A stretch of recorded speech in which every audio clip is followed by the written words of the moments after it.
नमस्कार दोस्तों, NCERT audio books प्रस्तुत करते हैं कक्षा 8 की भूगोल की पाठ्य पुस्तक संसाधन एवं विकास। प्रस्तुत है इस पुस्तक का दूसरा अध्याय, भूमि, मृदा, जल, प्राकृतिक वनस्पति और वन्य जीवन संसाधन। तंजानिया अफ्रीका के एक छोटे गांव में मांबा पानी लाने के लिए प्रातः शीघ्र उठती है। उसे बहुत दूर जाना पड़ता है और वह कुछ घंटों के बाद लौटती है। इसके उपरांत वह घर के कार्यों में अपनी माँ का हाथ बटाती है और अपने भाइयों की बकरियों की देखभाल में मदद करती है। उसके पूरे परिवार के पास उनकी छोटी झोपड़ी के चारों ओर चट्टानी भूमि का एक भाग है।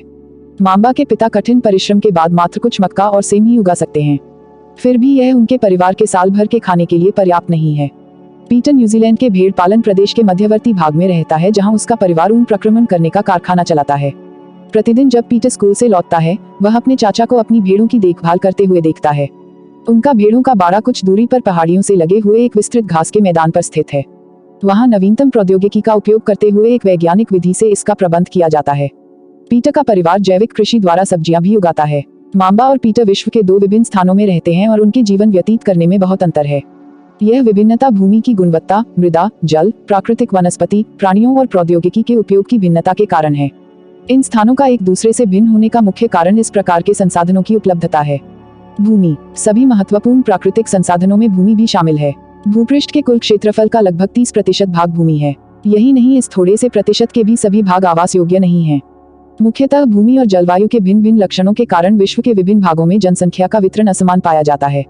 उबड़ खाबड़ स्थलाकृति, पर्वतों के तीव्र ढाल, जलाक्रांत संभावित निम्न क्षेत्र, मरुस्थल क्षेत्र एवं सघन वन क्षेत्र सामान्यतः विरल अथवा निर्जन है।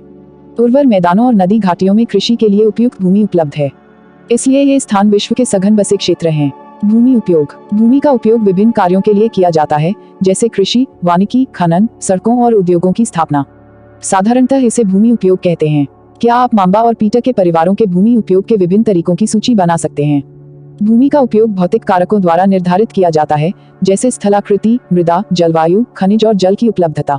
मानवीय कारक जैसे जनसंख्या और प्रौद्योगिकी भी भूमि उपयोग प्रतिरूप के महत्वपूर्ण निर्धारक हैं। स्वामित्व के आधार पर भूमि को निजी भूमि और सामुदायिक भूमि में बांटा जा सकता है। निजी भूमि व्यक्तियों के स्वामित्व में होती है, जबकि सामुदायिक भूमि समुदाय के स्वामित्व में होती है। सामान्य रूप से इसका उपयोग समुदाय से संबंधित व्यक्तियों के लिए किया जाता है, जैसे चारा, फलों, नट या औषधीय बूटियों को एकत्रित करना। इस सामुदायिक भूमि को साझा संपत्ति संसाधन भी कहते हैं। जनसंख्या और उनकी मांग सदैव बढ़ती रहती है, लेकिन भूमि की उपलब्धता सीमित है।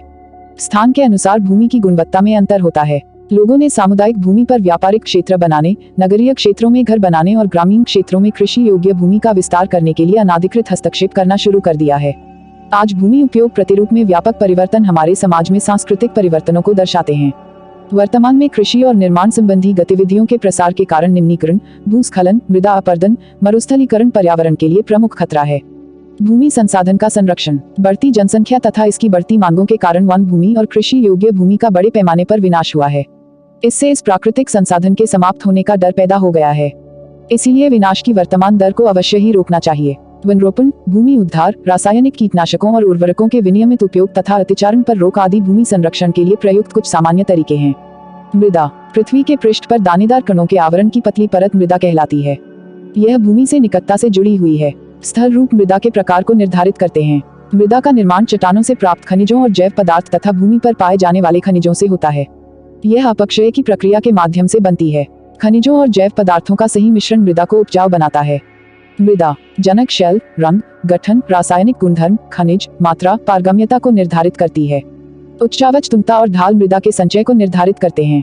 वनस्पतिजात, प्राणीजात और सूक्ष्म जीव ह्यूमस निर्माण की दर को प्रभावित करते हैं। समय मृदा परिच्छेदिका की मोटाई को निश्चित करता है। जलवायु, तापमान, वर्षा, अपक्षय और ह्यूमस निर्माण की दर को प्रभावित करते हैं। भूस्खलन, भूस्खलन को सामान्य रूप से शैल, मलबा या ढाल से गिरने वाली मिट्टी के बृहद संचलन के रूप में परिभाषित किया जाता है। वे प्रायः भूकंप, बाढ़ और ज्वालामुखी के साथ घटित होते हैं। लंबे समय तक भारी वर्षा होने से भूस्खलन होता है। यह नदी के प्रवाह को कुछ समय के लिए अवरुद्ध कर देता है। नदी अवरुद्धता के अचानक फूट पड़ने से निचली घाटियों के आवासों में विध्वंस आ जाता है।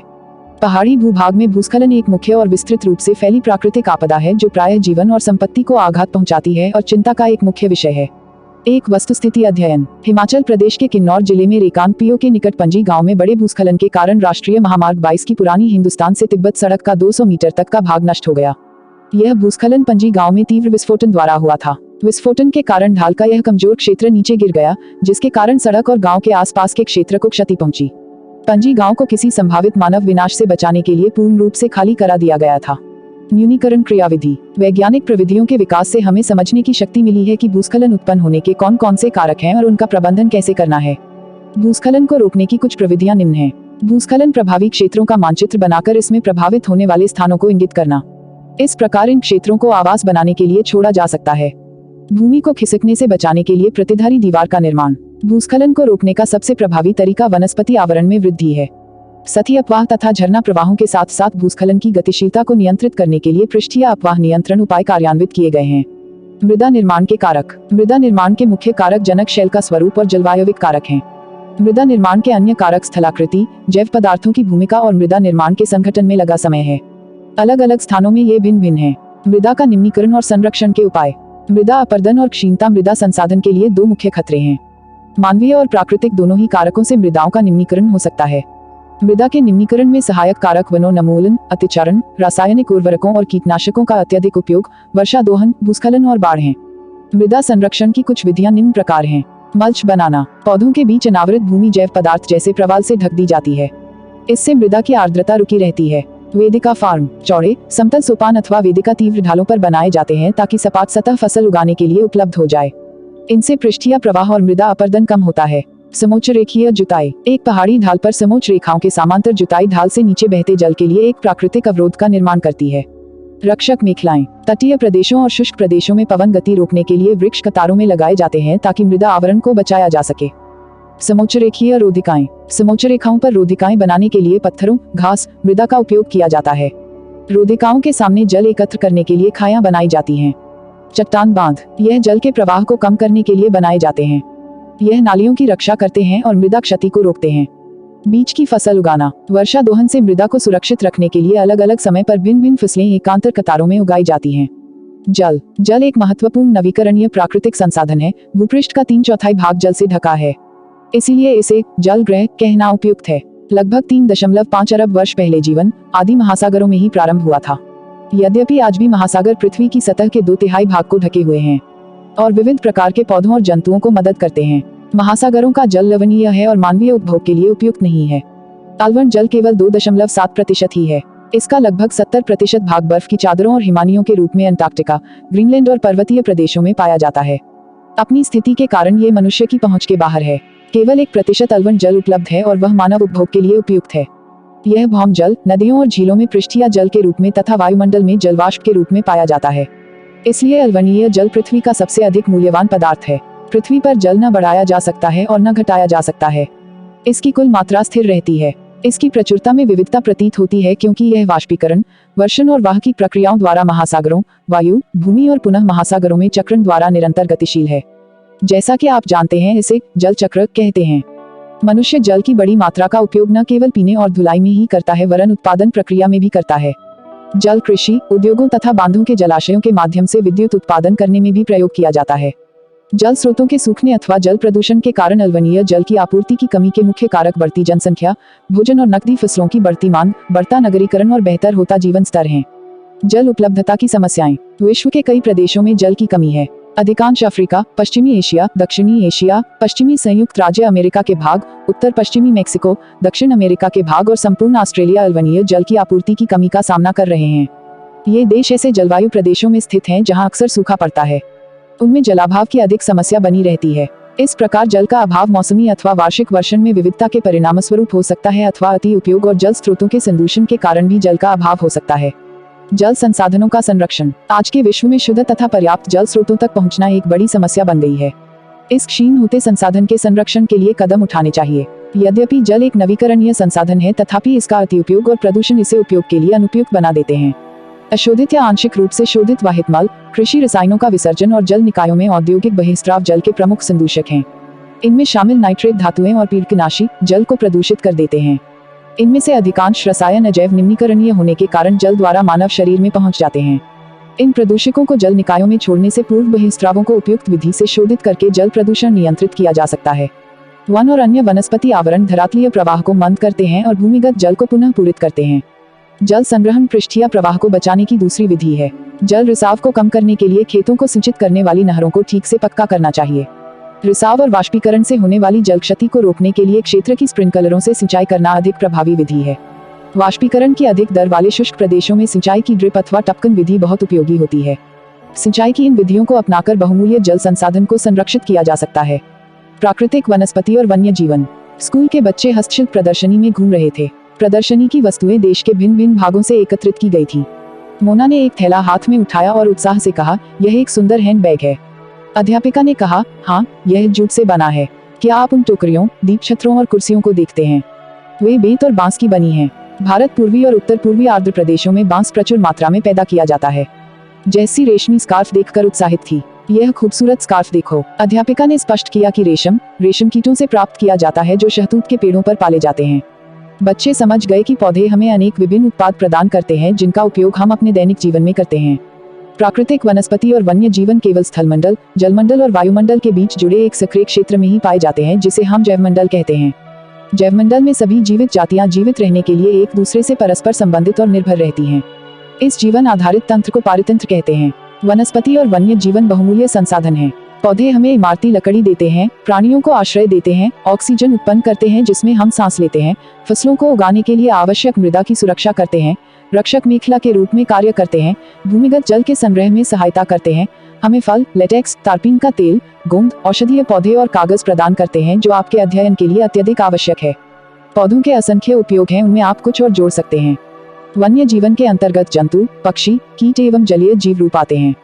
उनसे हमें दूध, मांस, खाल और ऊन प्राप्त होती है। कीट जैसे मधुमक्खी हमें शहद देती हैं, फूलों के परागण में मदद करती है और पारितंत्र में अपघटक के रूप में एक महत्वपूर्ण भूमिका निभाती हैं।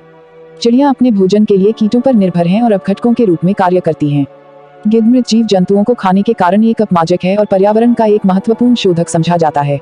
इसलिए प्राणी चाहे बड़े हों अथवा छोटे सभी पारितंत्र के संतुलन को बनाए रखने के लिए अनिवार्य है। प्राकृतिक वनस्पति का वितरण। वनस्पति की वृद्धि मुख्य रूप से तापमान और आर्द्रता पर निर्भर करती है। विश्व की वनस्पति के मुख्य प्रकारों को 4 वर्गों में रखा जा सकता है, जैसे वन, घास स्थल, गुल्म और टुंड्रा। भारी वर्षा वाले क्षेत्रों में विशाल वृक्ष उग सकते हैं। इस प्रकार वन प्रचुर जल आपूर्ति वाले क्षेत्रों में ही पाए जाते हैं। जैसे जैसे आर्द्रता कम होती है वैसे वैसे वृक्षों का आकार और उनकी सघनता कम हो जाती है। सामान्य वर्षा वाले क्षेत्रों में छोटे आकार वाले वृक्ष और घास उगती है जिससे विश्व के घास स्थलों का निर्माण होता है। कम वर्षा वाले शुष्क प्रदेशों में कंटीली झाड़ियां एवं गुल्म उगते हैं। इस प्रकार के क्षेत्रों में पौधों की जड़ें गहरी होती हैं। वाष्पोत्सर्जन से होने वाली आर्द्रता की हानि को घटाने के लिए इन पेड़ों की पत्तियां कांटेदार और मोमी सतह वाली होती हैं। शीत ध्रुवीय प्रदेशों की टुंड्रा वनस्पति में मॉस और लाइकन सम्मिलित हैं। पिछली 2 शताब्दियों में विश्व में जितने लोग थे इस समय उनसे कहीं अधिक लोग हैं। बढ़ती जनसंख्या के पोषण के लिए, फसलों को उगाने के लिए वनों के विशाल क्षेत्रों से वृक्ष काट दिए गए हैं। विश्व भर में वनों का आवरण तेजी से समाप्त हो रहा है। इस बहुमूल्य संसाधन के संरक्षण की तुरंत आवश्यकता है। प्राकृतिक वनस्पति और वन्य जीवन का संरक्षण। वन हमारी संपदा है। पौधे जंतुओं को आश्रय प्रदान करते हैं और साथ ही पारितंत्र को भी अनुरक्षित रखते हैं। जलवायु में परिवर्तन और मानव हस्तक्षेप के कारण पौधों और जंतुओं के प्राकृतिक आवास नष्ट हो सकते हैं। बहुत सी जातियां असुरक्षित अथवा संकटापन्न हैं और कुछ लुप्त होने के कगार पर हैं। वनोन्मूलन, मृदा अपरदन, निर्माण कार्य, दावानल और भूस्खलन में से कुछ मानव और प्राकृतिक कारक हैं जो मिलकर इन महत्वपूर्ण प्राकृतिक संसाधनों के लुप्त होने की प्रक्रिया को बढ़ावा देते हैं। आज की मुख्य चिंताओं में से एक अनाधिकार शिकार करने की संख्या का बढ़ना है, जिससे कुछ खास प्रजातियों की संख्या में तेजी से कमी आई है। पशु खाल, चमड़ा, नाखून, दांत और पंखों के साथ साथ सींगों के एकत्रीकरण और गैर कानूनी व्यापार के लिए जंतुओं का अनाधिकार शिकार किया गया है। इनमें से कुछ जंतु चीता, शेर, हाथी, ब्लैकबक, मगरमच्छ, दरियाई घोड़ा, हिमतेंदुआ, शुतुरमुर्ग और मोर हैं। इनका संरक्षण जागरूकता बढ़ाकर किया जा सकता है। राष्ट्रीय उद्यान, वन्य जीव अभयारण्य, जैवमंडल निचय हमारी प्राकृतिक वनस्पति और वन्य जीवन को सुरक्षित रखने के लिए बनाए जाते हैं। सक्रिय घाटियों, झीलों और आर्द्र भूमि का संरक्षण मूल्यवान संसाधन नष्ट होने से बचाने के लिए आवश्यक है। यदि प्रजातियों की सापेक्ष संख्या को भंग न किया जाए तो पर्यावरण में संतुलन बना रहता है। विश्व के अनेक भागों में मनुष्य ने अपने क्रियाकलापों से अनेक प्रजातियों के प्राकृतिक आवासों में उथल पुथल कर दी है। अनेक पक्षियों और जीव जंतुओं के अंधाधुंध शिकार के कारण या तो वे विलुप्त हो गए हैं या विलुप्त होने के कगार पर हैं। प्रादेशिक और सामुदायिक स्तर पर जागरूकता कार्यक्रमों जैसे सामाजिक वानिकी, वन महोत्सव को प्रोत्साहित करना चाहिए।